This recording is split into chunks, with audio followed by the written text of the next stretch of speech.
1절부터 8절까지만 교독하겠습니다.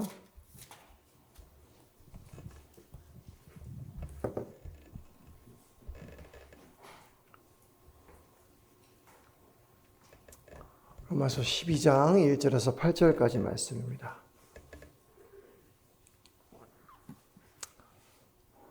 제가 먼저 읽겠습니다. 한 절씩 번갈아 가면서 읽겠습니다. 그러므로 형제들아, 내가 하나님의 모든 자비하심으로 너희를 권하노니 너희 몸을 하나님이 기뻐하시는 거룩한 산 제물로 드리라. 이는 너희가 드릴 영적 예배니라. 너희는 이 세대를 본받지 말고 오직 마음을 새롭게 함으로 변화를 받아 하나님의 선하시고 기뻐하시고 온전하신 뜻이 무엇인지 분별하도록 하라. 내게 주신 은혜로 말미암아 너희 각 사람에게 말하노니 마땅히 생각할 그 이상의 생각을 품지 말고 오직 하나님께서 각 사람에게 나누어 주신 믿음의 분량대로 지혜롭게 생각하라. 우리가 한 몸에 많은 지체를 가졌으나 모든 지체가 같은 기능을 가진 것이 아니니 이와 같이 우리 많은 사람이 그리스도 안에서 한 몸이 되어 서로 지체가 되었느니라.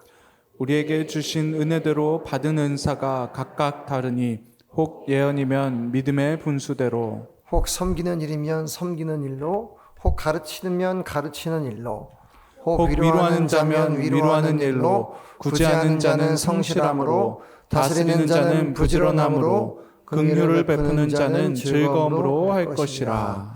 아멘. 회복이라는 메시지의 주제를 가지고 함께 나눠보고자 합니다. 2008년이죠. 2008년 2월 10일. 혹시 어떤 날인지 기억하십니까? 2008년 2월 10일. 밤 8시가 좀 넘긴 시각에 충격적인 일이 있었습니다.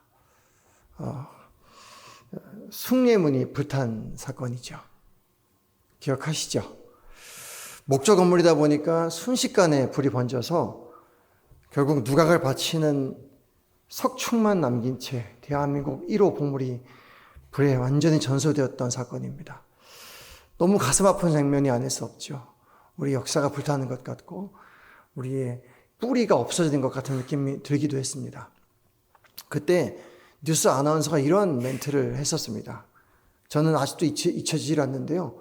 그 불타오르는 숭례문을 보면서 다시 회복될 수 있을까요? 이런 탄식 어린 멘트를 날린 것이 기억이 납니다. 지금 혹시 가보셨습니까? 가보시면 이 사실을 전혀 모르는 청년 세대들은 그게 불탔는지 잘 기억도 못할 만큼 완벽하게 이제 복원이 됐음을 볼 수가 있습니다.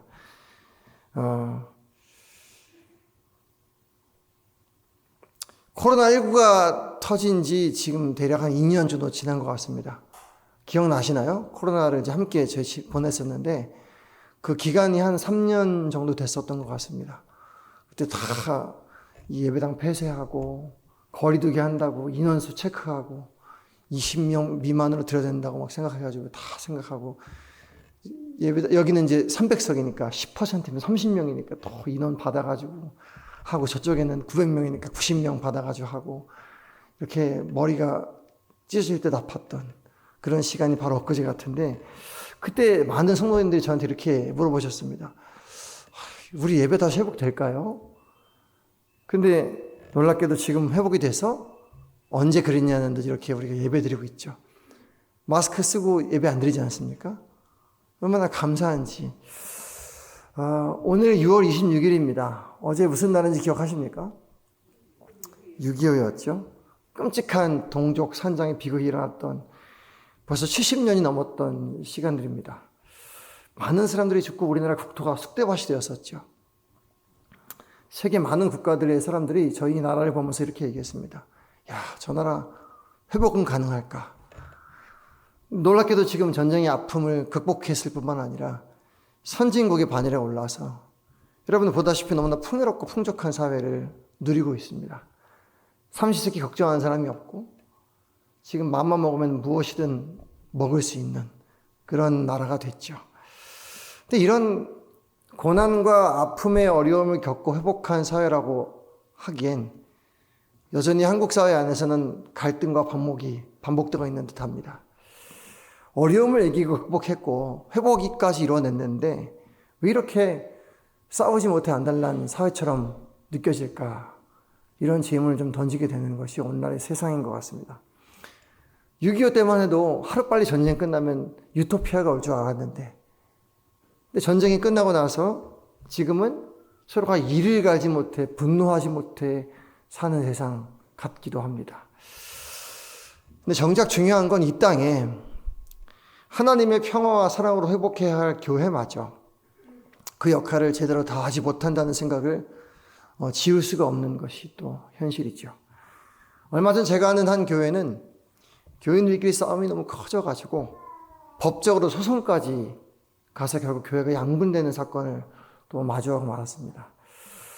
예수님이 이 땅에 오신 이유, 그리고 우리를 성도로 부르신 이유는 화목하게 하려 함이라 라는 말씀을 분명히 하셨던 기억이 있습니다.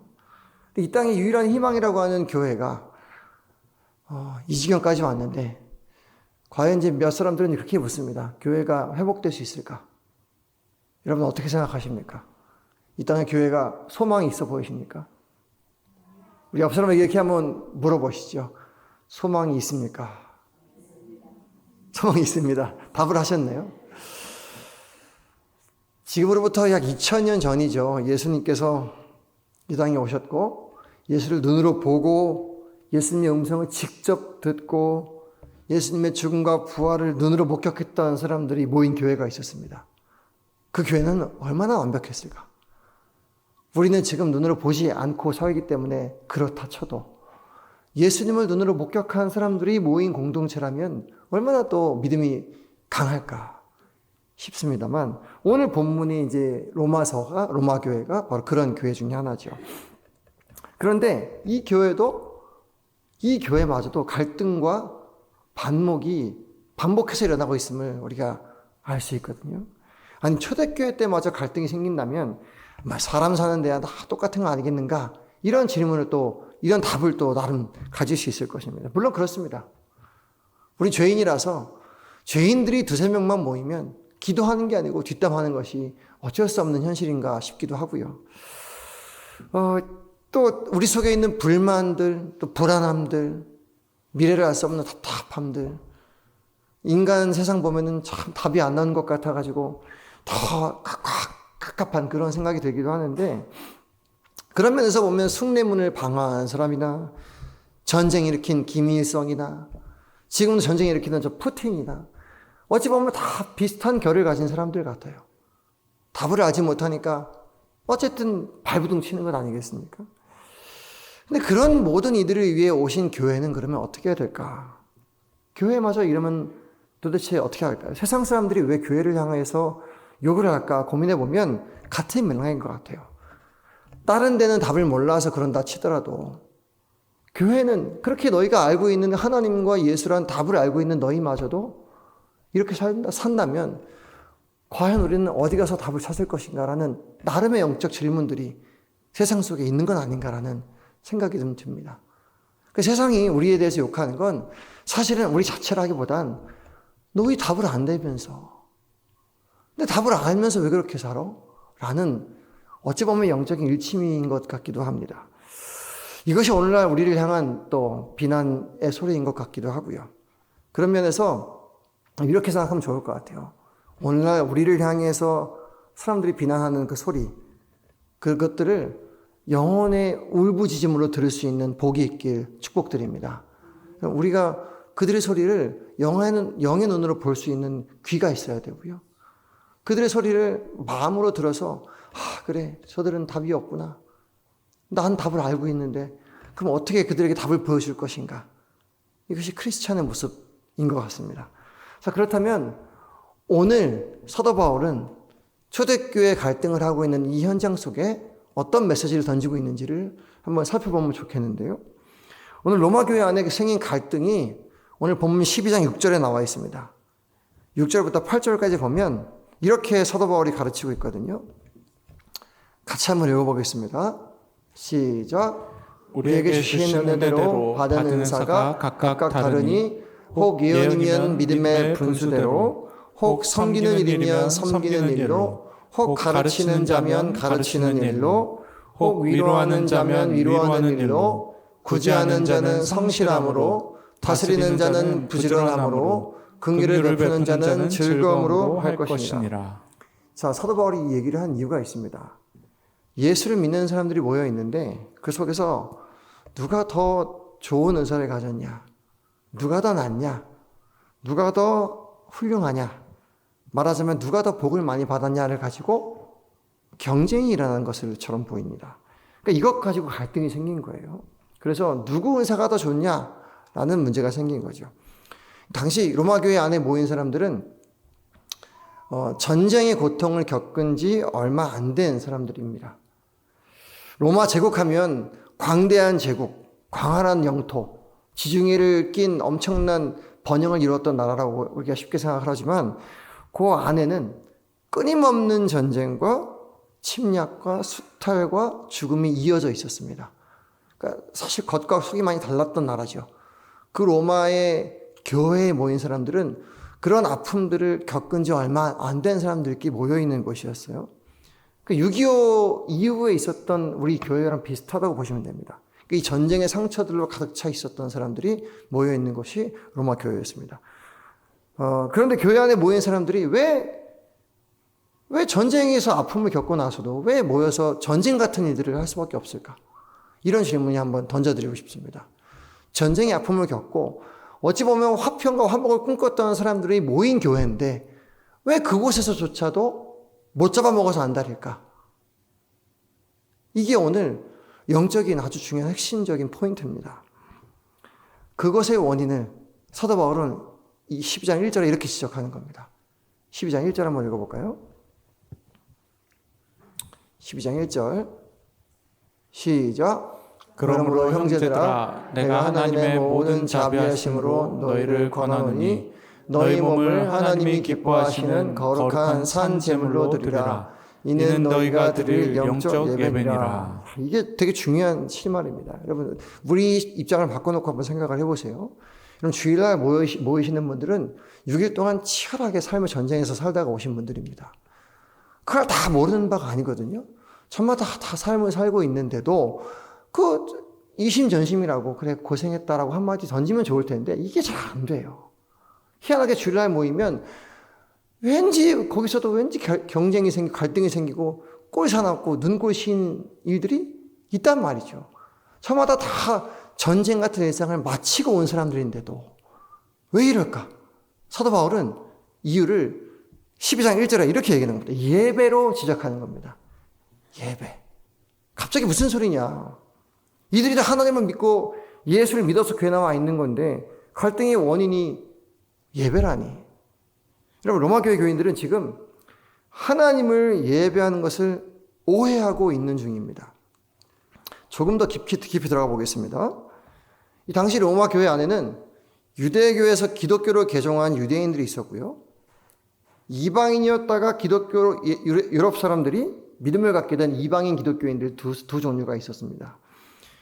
유대인들은요, 희생제사를 중심으로 예배를 드렸고, 이방인들은 그리스 로마 신들을 섬기는 것처럼 신전 중심으로 예배를 생각을 했습니다. 문제는 이 사람들이 생각하는 예배는 말하자면 이런 거예요. 공통점은 지성이면 감천이다라는 방식으로 예배를 생각했던 겁니다. 그래서 열심히 한 장소에 모여서 그들이 드릴 수 있는 최고의 것들을 막 드리고 정성을 바쳤어요. 근데 그 다음이 문제입니다. 그렇게 하면 거기에 합당한 보상을 신이 해준다고 믿었어요. 두 종류 다요. 그러다 보니 이 사람들의 예배자들 안에 어떤 마음이 싹트기 시작했냐면 하나님께 내가 드릴 최고의 것을 드렸으니까 나머지는 하나님이 알아서 해주실 것이라는 그런 기대감이 생기기 시작합니다. 나는 내 할 만큼 할 도리를 다 했으니까 나머지는 하나님 책임입니다. 와 같은 식으로 이분법적으로 예배 종교 행위와 삶이 분리되는 일들이 생겼던 것이죠. 이러다 보니까 예배가 마치고 나면 내 책임이나 내 생각은 삶에서 고민해야 될 것들은 공중으로 사라져버리고 다시 삶의 자리에서 똑같은 삶의 방식으로 돌아가 버렸던 것입니다. 그래서 이방인 기독교인들은 교회 예배드리고 나오면서 옆에 있는 다른 신전 가서 창기와 몸을 섞기도 하고요. 유대인들은 또 다른 희생제사를 드려야 된다고 생각하면서 다시 유대교의 율법으로 돌아가기도 합니다. 이런 식의 것들이 자꾸 반복되다 보니까 거기 안에서 진짜 예배가 무엇인지에 대한 이미지가 혼탁해지는 거죠. 그러니까 바울이 이걸 짚어주는 겁니다. 예배란 생각만 바치거나 물질이나 정성을 드리는 것이 아니라 오늘 본문에 뭐라고 나오냐면 산 제물로 우리 몸을 드리는 것이라 라는 걸 강조하는 것이죠. 자, 다시 한번 12장 1절 읽어보겠습니다. 12장 1절 같이 읽어보겠습니다. 시작. 그러므로 형제들아 내가 하나님의 모든 자비하심으로 너희를 권하노니 너희 몸을 하나님이 기뻐하시는 거룩한 산 제물로 드리라. 이는 너희가 드릴 영적 예배니라. 여러분, 산 제물이라는 이 단어를 주목을 하십시오. 산 제물, 죽은 제물이 아니고 산 제물, 살아있는 겁니다. 죽여서 바치는 것이 아니고 살아있는 제물을 몸으로 하나님께 드리는 것을 예배라고 합니다. 그럼 여기서 가장 중요한 포인트는요, 내 몸을 하나님께 살아있는 채로 드리려면 뭐가 바뀌어야 되냐면 생각이 바뀌어야 됩니다. 중심이 바뀌어야 돼요. 삶의 포인트가, 삶의 중심 자체가 뒤바뀌어야 됩니다. 나에서부터 하나님으로 중심이 바뀌는 역사가 결단이 있지 않으면 예배가 이어지지 않는다는 것을 지목하는 거지요. 여러분, 그래서 이 회복의 포인트는 종교 행위가 아니고 삶의 주인을 바꾸는 겁니다. 예배란 삶의 주인이 바뀌는 겁니다. 이 사람들이 아무리 정성을 바쳐도 삶의 주인이 바뀌지 않는 채로 드릴 수 있습니다. 그러면 무슨 문제가 생기냐면 하나님으로부터 오는 공급이 없어요. 그러니까 흘러가질 않죠. 흘러가질 않으니까 다른 사람을 봤을 때 줄 게 없는 겁니다. 그러니까 쥐려고만 하죠. 그러니까 갈등이 생기는 겁니다. 사람이란 존재는 인풋이 있어야 아웃풋이 생깁니다. 근데 인풋이 없으니 아웃풋이 안 나오는 거죠. 예배는 인풋입니다. 쏟아내는 것이 아니고 하나님께 드리는 게 아니고 하나님을 예배하는 겁니다. 하나님을 중심으로 바꿔서 하나님으로부터 나오는 공급을 받고 흘러가는 겁니다. 이게 예배였습니다. 근데 이걸 모르면 계속 쏟아내기만 합니다. 예배 간다고 하는데 중심이 안 바뀌니까 공급이 없고 단절이 됩니다. 그러면 계속 쉴 수밖에 없습니다. 내 자존심, 내 생각, 이걸 내려놓을 수가 없죠. 그래서 여러분, 완성된 예배는 어디서 볼 수 있냐면 요한계시록 22장 가면 새 예루살렘에 나오거든요. 회복된 하나님 나라, 새 예루살렘의 모습이 거기 등장하는데 아주 재밌는 장면이 나옵니다. 우리 가볼까요? 요한계시록 22장. 요한계시록 22장 가면 모든 환난과 심판이 끝난 다음에 완벽하게 회복된 새 예루살렘의 모습이 나오는데 거기에 이 장면을 요한한테 보여주시는 모습입니다. 그다음에 한번 읽어보겠습니다. 우리 1절부터. 자, 읽어보겠습니다. 시작. 또 그가 수정같이 맑은 생명수의 강을 내게 보이니 하나님과 및 어린 양의 보좌로부터 나와서 길 가운데로 흐르더라. 강 좌우에 생명나무가 있어 12가지 열매를 맺되 달마다 그 열매를 맺고 그 나무 잎사귀들은 만국을 치료하기 위하여 있더라. 다시 저주가 3절 한번 같이 읽어보겠습니다. 시작. 다시 저주가 없으며 하나님과 그 어린 양의 보좌가 그 가운데 있으리니 그의 종들이 그를 섬기며, 이렇게 되어 있습니다. 자, 이 새 예루살렘의 모습의 핵심이, 포인트가 뭐라고 보이십니까? 이 새 예루살렘, 말하자면 천국으로 묘사될 수 있는 이 장소의 중심에 뭐가 있죠? 그거 다시 한번 보십시오. 제 얼굴에 안 써 있습니다. 뭐가 써 있죠? 자, 수정같이 맑은 생명수 강이 있죠, 일단. 생명수 강이 어디서부터 나옵니까? 하나님과 및 어린 양의 보좌로부터 나옵니다. 그거 가면 먹으면 막 다 회복되는 게 이게 문제가 아니고요. 그러니까 많은 분들이 천국 가면 착각하는 게, 가면은 뭐 마시면 영원히 늙지 않는 생명수도 있고, 뭐 12달 열매 맺히고, 이게 중요한 게 아니고, 그 모든 것들을 가능하게 하는 중심에 누가 있느냐? 하나님의 보좌 및 어린 양의 보좌가 있다는 얘기입니다. 그 가운데 중심으로 생명이 흘러나와 열매가 맺히기도 하고 생명수 강이 끊이지 않고 흘러가는 것이지요. 그래서 천국의 모습은 하나님의 보좌가 그 자리를 회복된 것이 천국입니다. 예배는요, 천국의 모형이지요. 그러니까 내 삶의 중심이 바뀌면서부터 회복이 시작된다는 것을 알 수 있는 것이 예배입니다. 여러분, 죄가 영어로 뭐죠? 죄가 sin입니다. S-I-N. 그 가운데 뭐가 들어앉아 있죠? I가 들어앉아 있죠. 이게 죄입니다. 이렇게 되면 끊어지죠. 근데 거기에 I 대신 갓으로 바꿔서 넣는 순간 회복이 일어난다는 사실을 성경이 알려주고 있는 겁니다. 그러니까 교회가 먼저 회복이 돼야 지역사가 회복이 되고 가정이 회복될 거 아닙니까? 근데 교회에 오는 사람들마저도 삶의 중심이 계속 자기예요. 그러면 죽어도 회복 안 됩니다. 이걸 로마서가 가르쳐주고 싶은 거예요. 직분 자체가 중요한 게 아니고 하나님으로부터 공급받은 자가 그 각양각색의 모양대로 섬기게 되는 것이 직분이라는 걸 얘기하는 거고요. 그러니까 나가서 진짜 예배가 시작이 되는 거죠. 예배를 한 자가 공급받아서 흘러가게 되는 것이 예배의 핵심 포인트가 되는 겁니다. 사랑하는 성도 여러분. 여러분, 지금 여러분 삶의 중심은, 생각의 중심은 무엇입니까? 이렇게 질문하면 좋습니다. 나의 만족과 나의 기쁨의 유일한 이유는 하나님이십니까? 이렇게 질문했을 때 답이 나오면 그게 바로 중심입니다.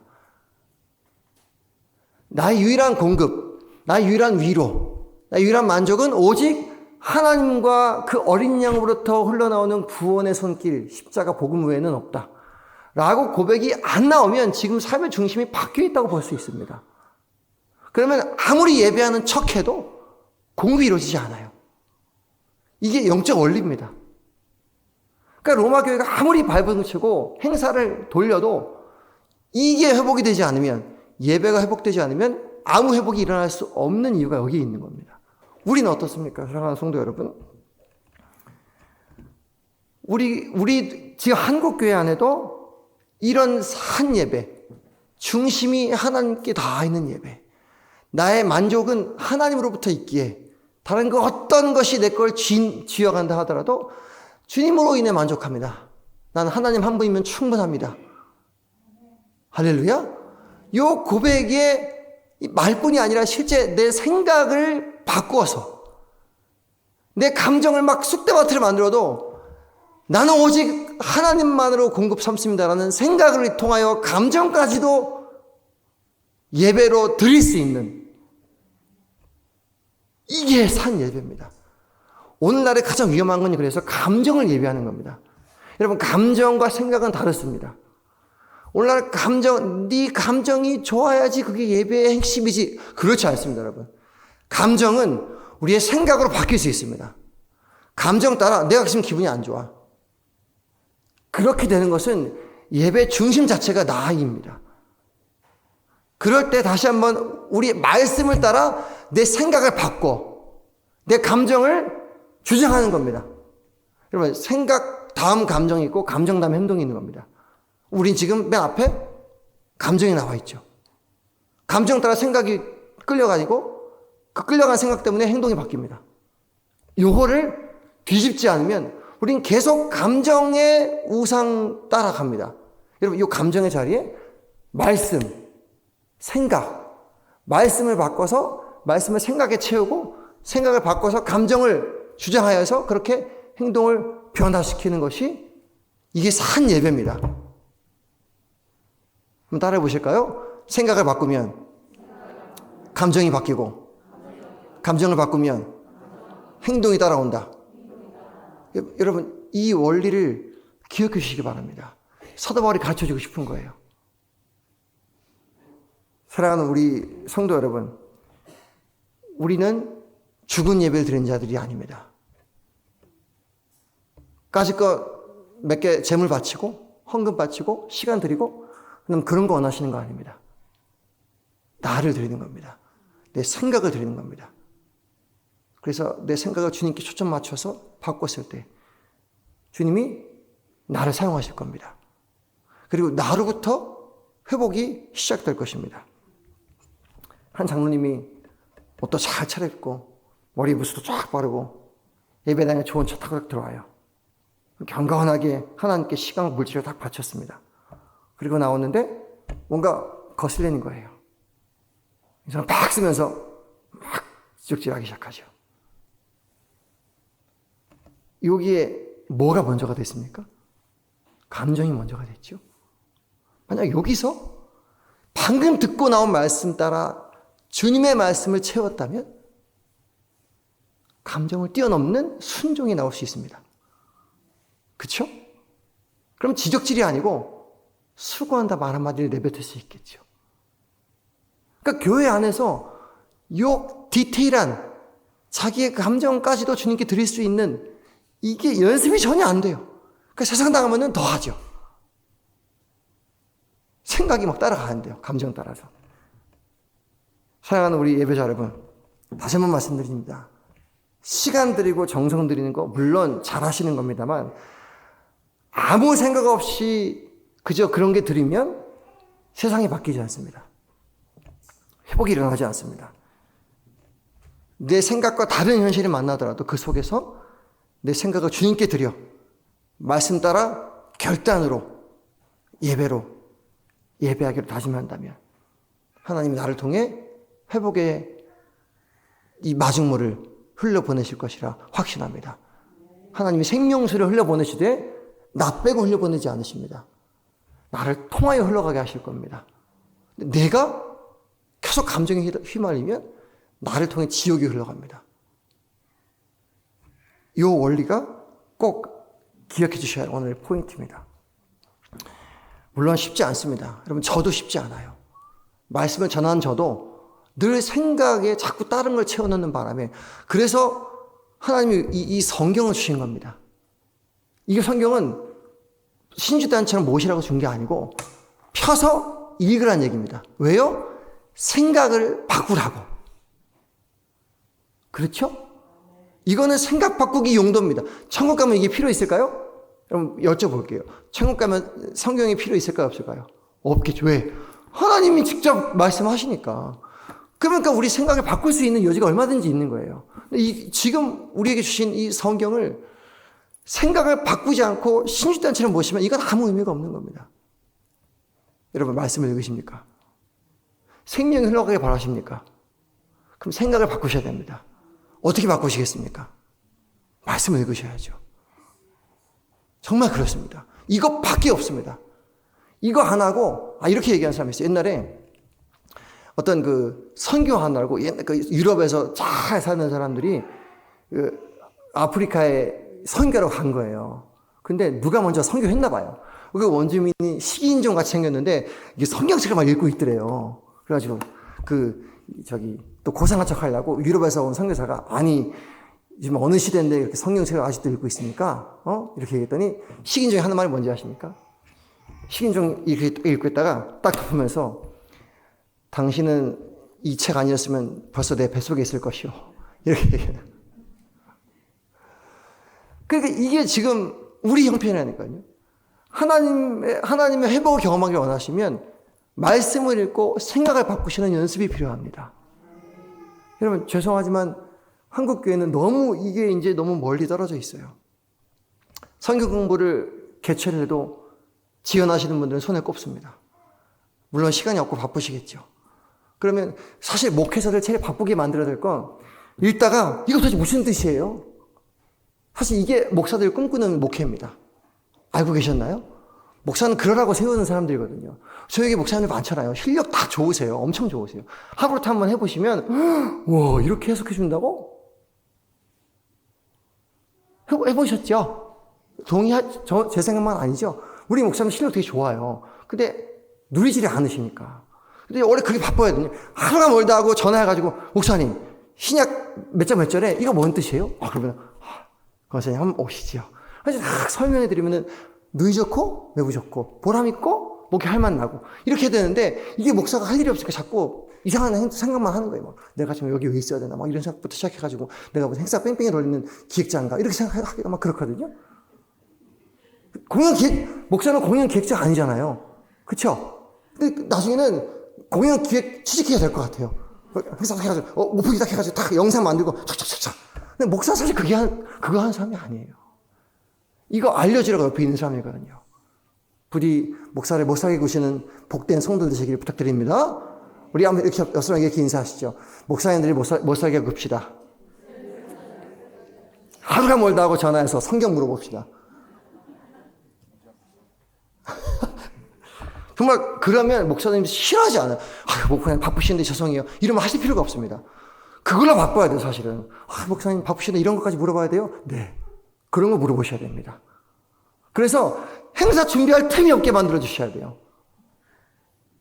그게 원래 건강한 교회입니다. 실제로. 그런 목회를 다 꿈꾸고 있죠. 그렇죠, 목사님들? 그쵸. 지금 이렇게 잘못 얘기했다 또 이렇게 뭐라 할 것 같으니까. 원래 그런 목회를 꿈꾸는 거예요. 우리 에사야 강사님이 얼마나 열정적인지 몰라요. 지금 원래 8주 끝나는데 2주 더 한대요, 하브루타를. 혼자, 본인 힘으로 해주겠다고. 신약과 구약 한 번 쭉 훑어주겠대요. 이게 얼마나 감사한 일입니까? 상 줘야 돼요. 박수 한번 쳐주십시오. 근데 에사야 강사뿐만 아니라 모든 목사님들 그렇게 원해요. 그런 꿈을 꾸고 성도들과 함께 만나서 교제하고 하나님을 알려드리고 생각을 바꾸시도록 도와드리고. 사랑하는 성도 여러분, 생각을 바꾸시기 바랍니다. 성경을 이용하시고 목사를 이용하십시오. 그게 교회를 잘 이용하시는 겁니다. 그렇게 했을 때 우리 삶 회복이 일어날 것이고 결단이 있을 것입니다. 하나만 얘기하고 끝내겠습니다. 여러분 6.25 일어났을 때 그 유명한 목사님 있죠. 손영환 목사님. 손영환 목사님이 그 유명한 그 일화가 있잖아요. 자기 두 아들을 죽인 공산당을 아들로 삼은 사건 다 기억하시죠? 근데 목사님이 그냥 능력이 너무 좋고 경건해가지고 눈만 보면 눈 떠가지고 그래 내가 자비로운 사람이니까 아들 삼아줄게 이런 줄 아십니까? 그 뒷이야기가 있습니다. 여러분 손양원 목사님도 사람이다 보니까 이게 인풋이 없으면 아웃풋이 안 나와요. 그 얼마나 원수 같겠어요. 저도 아들 딸 하나씩 있지만 만약에 누가 죽였다 그러면은 눈에 불을 켜고 제가 죽여버릴 것 같아요. 그게 원래 아빠 마음이거든요. 또 어떻게 그랬겠어요? 손양 목사님도 원래 그래서 뒷이야기는 너무 억울하고 분통 터져가지고 그 사모님이랑 둘이 막 엉엉 울고 막 그냥 차라리 그냥 숨어버리자 이렇게 얘기했다고요. 근데 이 사모님이 방금 말씀을 읽고 주신 말씀이 있어가지고 목사님한테 이렇게 얘기한 거예요. 여보, 우린 사나 죽으나 주님의 것 아니겠어요? 우리가 도망가면 어딜 도망가겠어요? 부디 여보 정신 똑바로 차리고 이렇게 죽으면 우리 천국 가서 우리 아들들 만날 거예요. 그러니까 도망가지 맙시다. 그러니까 한 대 맞은 것 같은 거예요.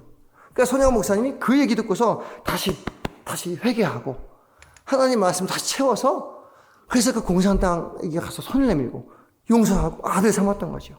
이 인풋이 있으니까 아웃풋이 있는 거예요. 생각을 바꾸는 말씀이 있으니까 손양원 목사님마저도 말씀 통해서 생각을 바꾸고 그렇게 다시 한번 그렇게 걸어갔던 거죠. 사랑하는 성도 여러분, 다시 한번 권면드립니다. 산 예배로 드리십시오. 죽은 예배가 아니고 산 예배로 생각을 바꾸시고 그 말씀 따라 오늘의 삶을 내 감정마저도 주님께 드리시기 바랍니다. 그렇게 했을 때 우리를 통해 하나님의 역사가 흘러갈 것입니다. 부디 이 일에서 삶의 예배로 승리하시는 복된 여러분 되시길 주님의 이름으로 축복드립니다.